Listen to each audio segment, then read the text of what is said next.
Hello, and welcome to an audio recording log provided for the Foundation staff by BubCorp.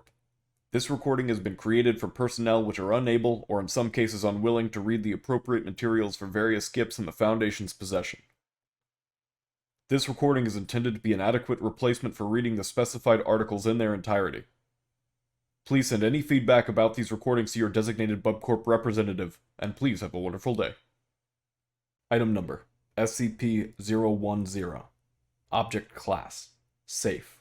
Special Containment Procedures. The objects comprising SCP-010 are to be kept in numbered, locked boxes at Site-19. They are not to be worn except by test subjects. SCP-010 are only to be removed from storage for testing.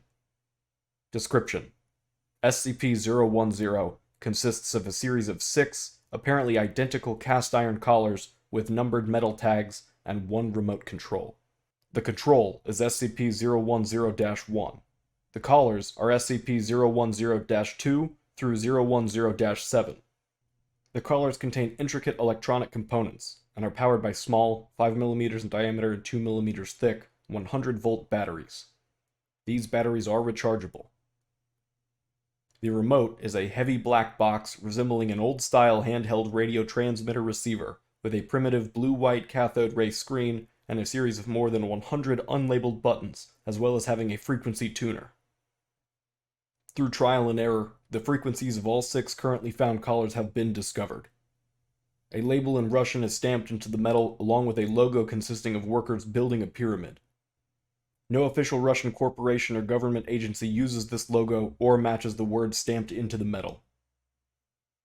Placing the collar around the neck of a person and securing it allows one to control their every movement with the remote.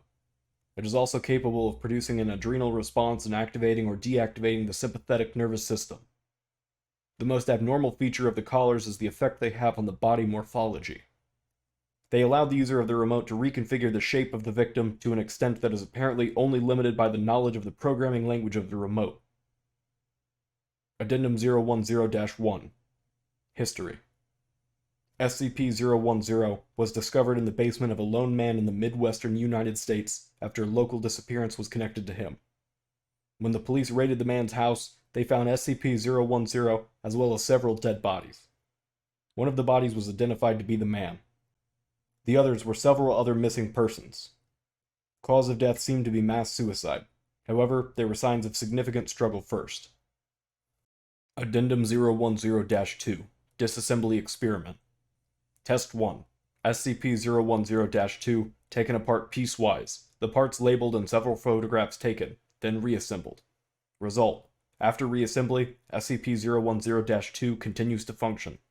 Test 2.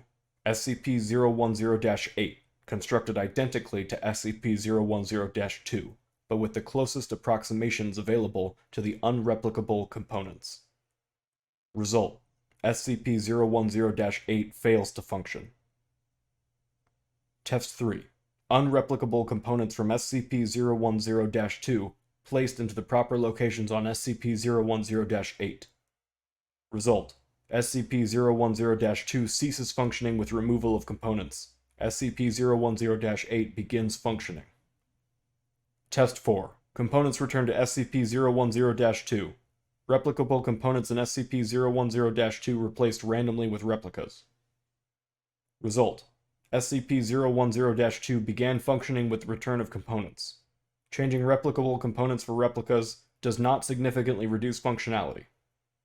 Replacement of a damaged transistor decreased time from transmission to effect of SCP-010-2 response to commands entered in the remote by 12%.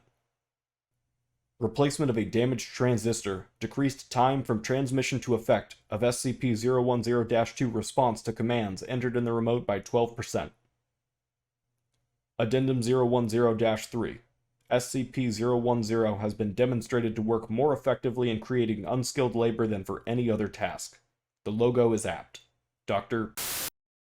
This will conclude the audio log for SCP-010.